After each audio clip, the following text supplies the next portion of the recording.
Siyempre ang pinaka-latest development, matapos natin sabihin na walang dahilan para masuspend o mapatalsik sa Kamara si Kong Miao Miao, ay sinuspende except for 6 sa kanila, kasama na si Kong Miao Miao, dahil nga daw for unethical conduct.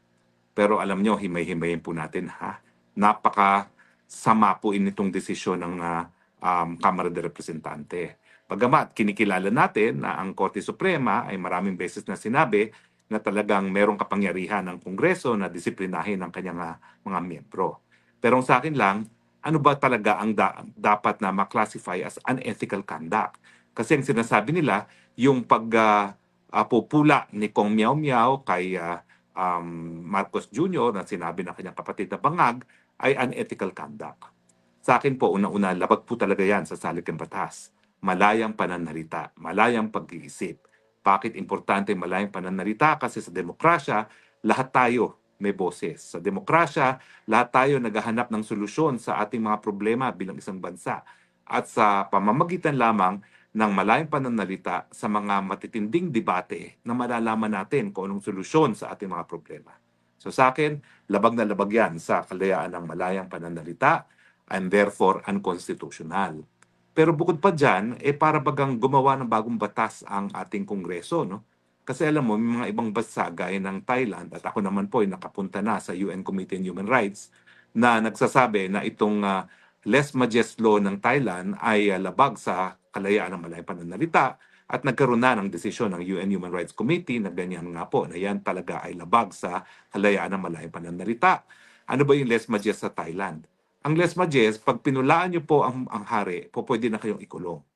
So parang ang nangyari po dyan sa Kongreso, pag pinulaan mo ang presidente, pwede ka na magkaroon ng unethical conduct.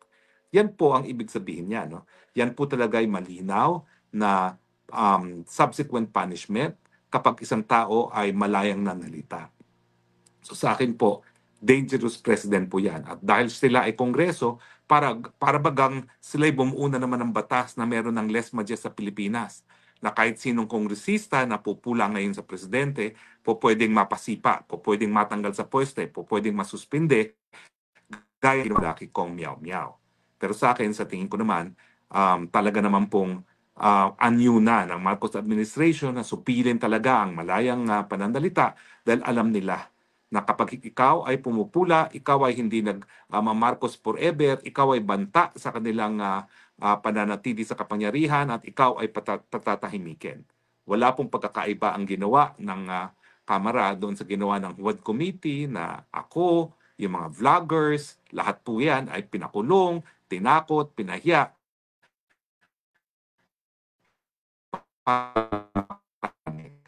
Pero siyempre, gawin na nila ang lahat na kaya nila. Tingin ko ang sambayanan po ngayon, hindi na po magpapatinag dahil talagang sobra-sobra na po talaga ang paghihirap ng taong bayan.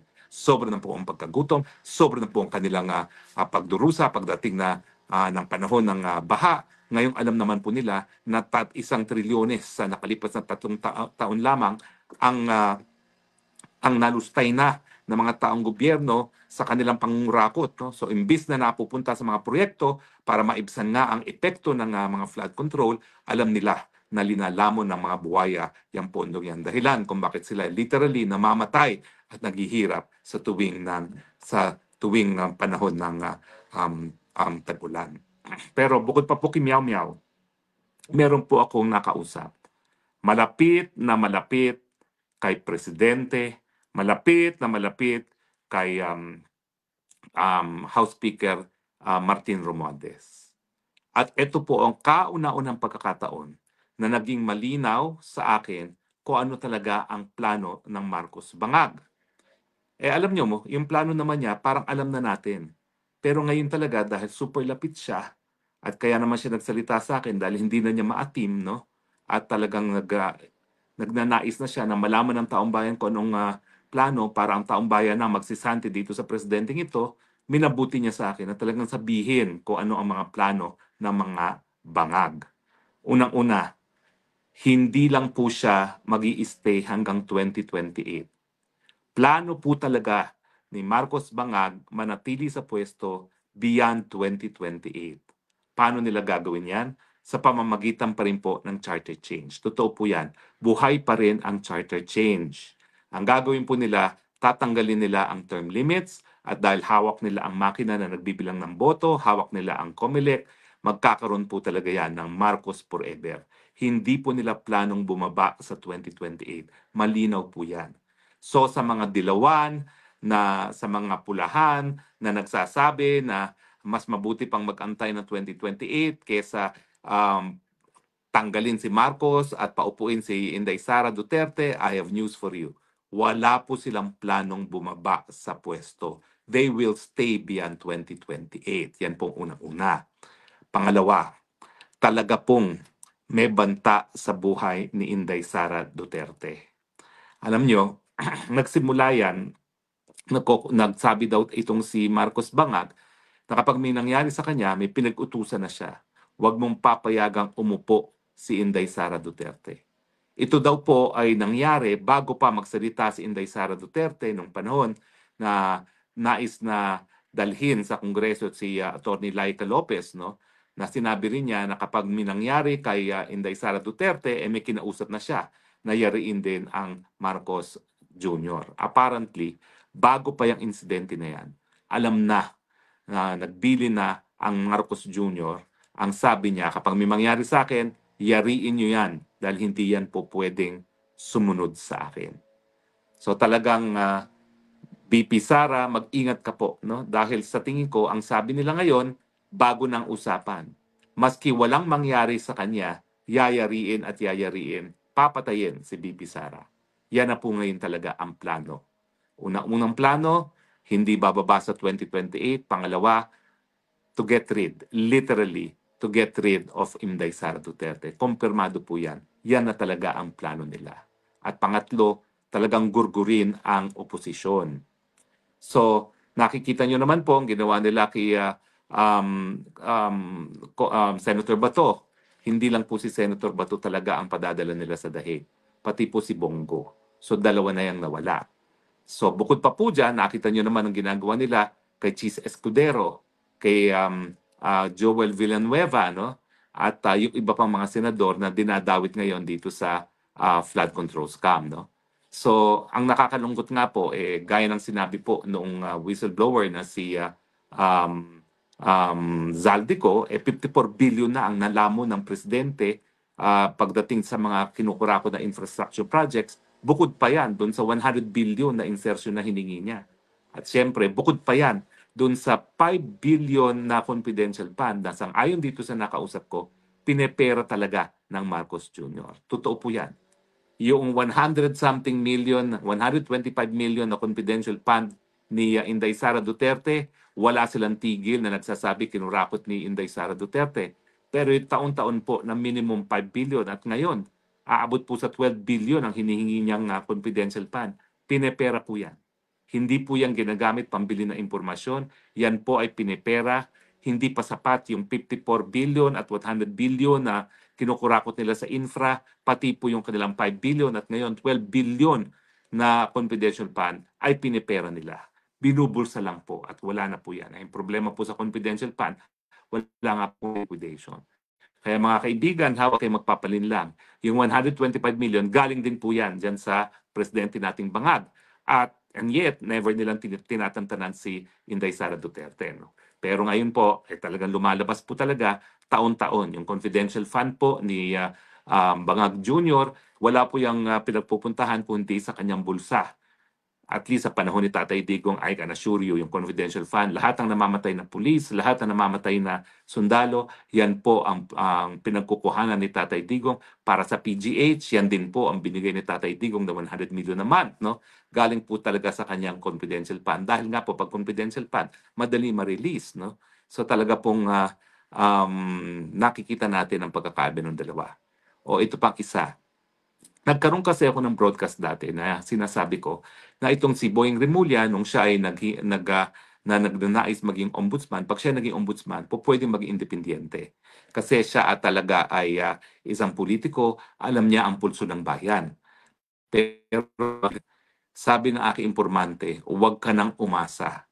Kasi ang sabi ng informante ko, itong si Boying Remulla pa ang siyang nangako kay Marcos Jr. na kung siya ay maging ombudsman, ipakukulong talaga niya si Sara Duterte. So nagkamali po ako. Ang sabi ko kasi, baka naman magaling ang pulso niya bilang isang matagal ng politiko at alam niya na kapag binira niya ang Duterte ngayon, lalo siyang mapapabilis ang proseso na matanggal ang Marcos Jr. at pag nangyari yan, tanggal siya, sibak din siya, impeach din siya as ombudsman. I take it back. Ang sabi ng informante, talagang binigay kay Boying Remulla ang ombudsman dahil sa pangako na ipakukulong niya si Inday Sara Duterte. Ang sabi ko nga, imposible ata yan kasi meron naman tayong saligang batas na nagsasabi na talagang yung mga impeachable officers gaya ng Vice President, gaya rin ng Presidente, yung mga Supreme Court Justices, mga chairman at saka mga miyembro ng Constitutional Committee, hindi sila po pwedeng makasuhan dahil ang tanging pamamaraan na sila'y matanggal sa pwesto ay sa pamamagitan ng impeachment.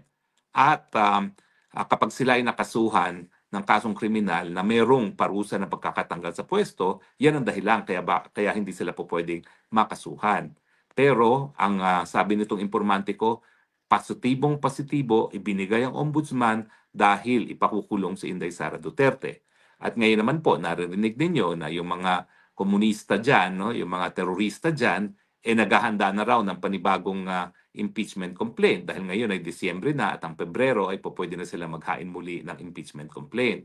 Pero ang aking tingin po ay talagang nagkausap-usap na yan habang hawak pa nila ang budget sa first quarter ng taon ito, talagang pipilitin na naman nila na kunin ang mga pirma ng mga congressman nang sa ganun, ma-impeach na talaga once and for all itong si Inday Sara Duterte at malitis sa Senado. At kung titingnan nyo naman ngayon sa Senado, siyempre, takot na takot ang mga senador ngayon. Dahil sila ang pinapanakip butas dito sa mga ninanakaw na flood control funds at iba pang mga pondo ng DPWH. In fact, yan nga po ang script talaga. Ang script, iba to ang sisi sa mga senador, lalong-lalo na kay Chis Escudero. Sino ba naman maniniwala niya, no? Pero ganyan po talaga ang script nila, na si Chis Escudero raw talaga ang nasa likod ng lahat ng kababalaghan na nakita natin sa ating pangtao ng budget. Gayong alam natin na lahat pala ito ay utos talaga ni Marcos Jr. Isa pa nga pala po kinumpirma ng aking source na talaga namang pong Marcos mismo ang nasa likod ng pangingidnap kay Tatay Digong. In fact, ang sabi sa akin is habang nangyayari yung ganapan sa Villamor nung araw na kinidnap si Tatay Digong, ang talagang nagsusupervise walang iba kung hindi si Bangag. Ako'y nagulat kasi akala ko hay-hay na lang siya, wala na siya ibang magawa at lahat ay inuutos na lang niya kay Lisa. Pero ang katunayan po pala, hands-on talaga si Marcos Jr. pagdating sa pangungurakot sa pondo ng DPWH at yung paggasta ng kanyang confidential fund. At ito po ay sinabi ng isang malapit na tao sa kanya.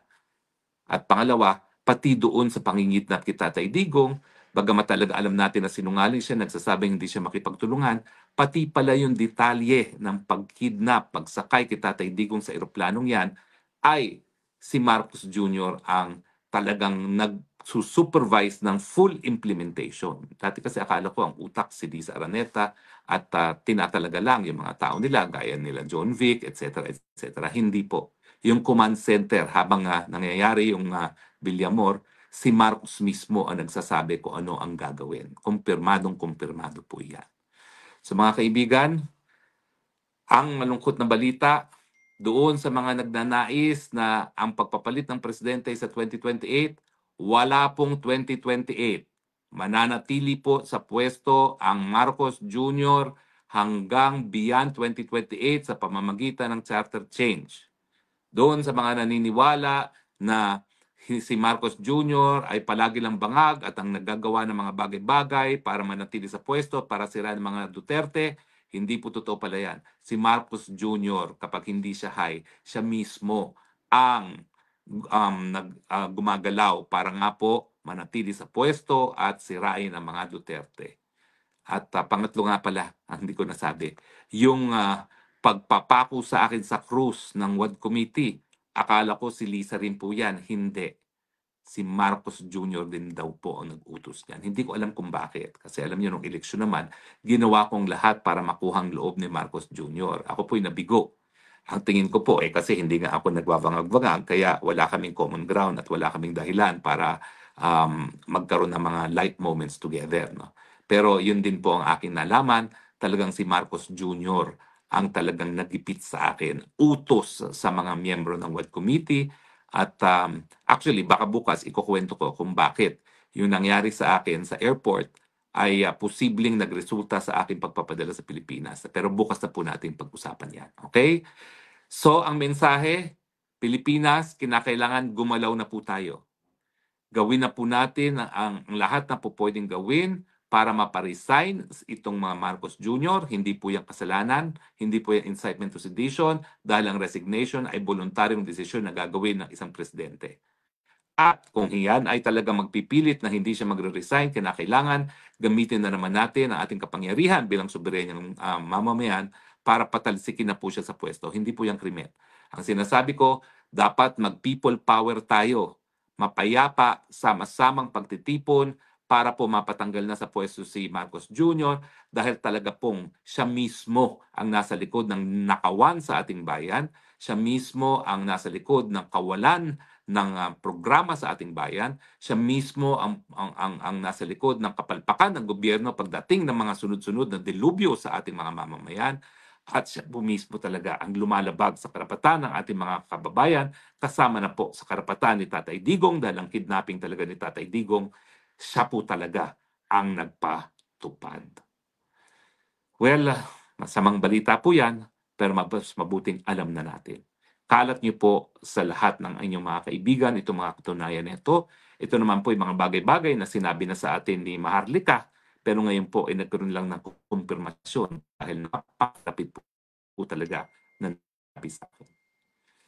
Di po magandang balita, pero at least pag alam na natin ang plano ng kalaban, alam na rin natin ang ating dapat gawin. Maraming salamat po sa inyong patuloy na pagtangkilik, ha? At galing po sa Europa, ito po ang inyong spokesman nagsasabing, I love you, Philippines. You're the only country that I have. You're the only country that I love. God bless the Philippines.